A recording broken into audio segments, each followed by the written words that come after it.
When it comes to building our squat, a lot of people tend to start from the top and work their way down, and they're going to run into a lot of limitations on the way.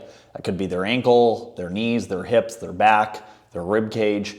What's interesting, if you think about it, when we started off squatting, or when it came to being little kids, kids actually start crawling and then they start in the bottom of the squat and then work their way up.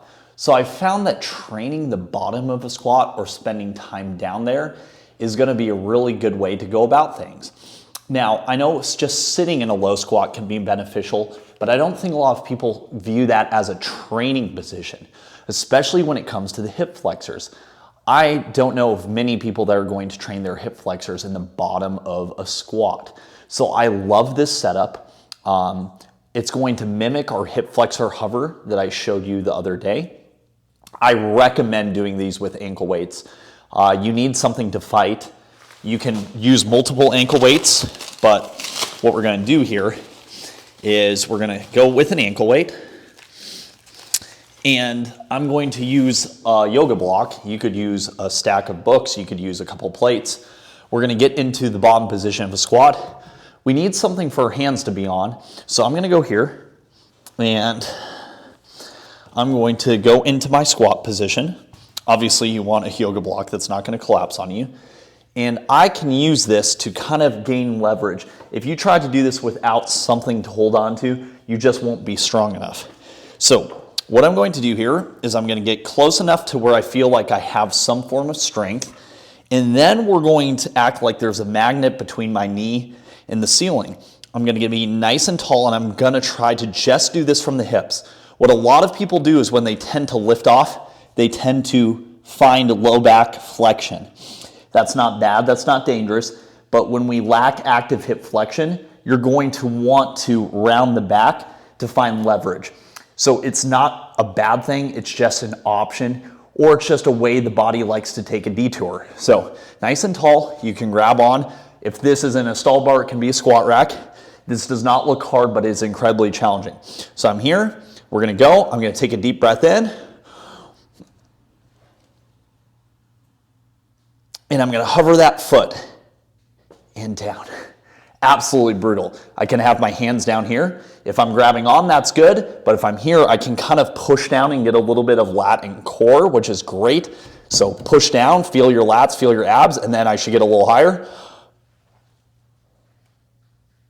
Cramping is going to show up in that TFL. Now, once we get done just doing some lifts, I find it's even beneficial to kind of go in and out a little bit.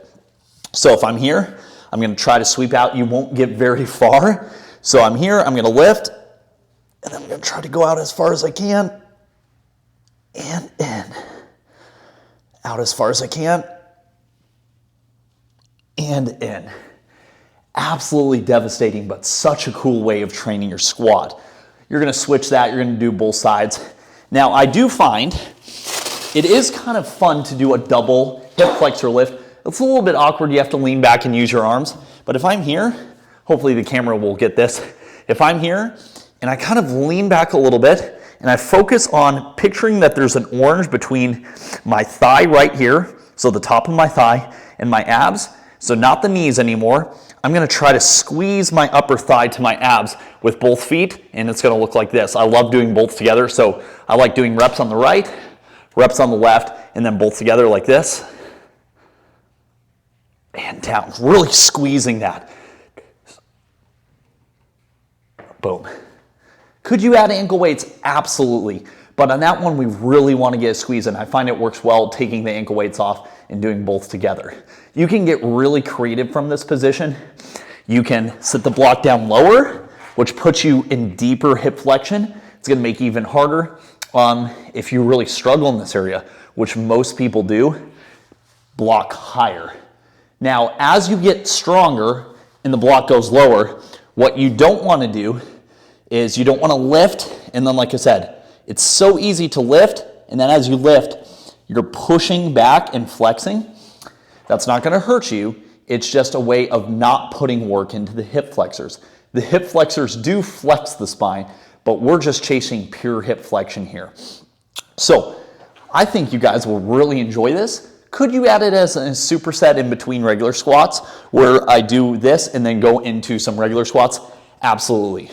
I find that building the squat from the bottom up works really well. And just sitting in a squat is valuable, especially for people who are deconditioned. It can be quite taxing, but at a certain point, just sitting in a squat isn't really strength training, and so it's going to lose momentum and it's not going to work after a while. So after a while, we should use it as a training position. And if you think about it, we started off squatting from bottom up.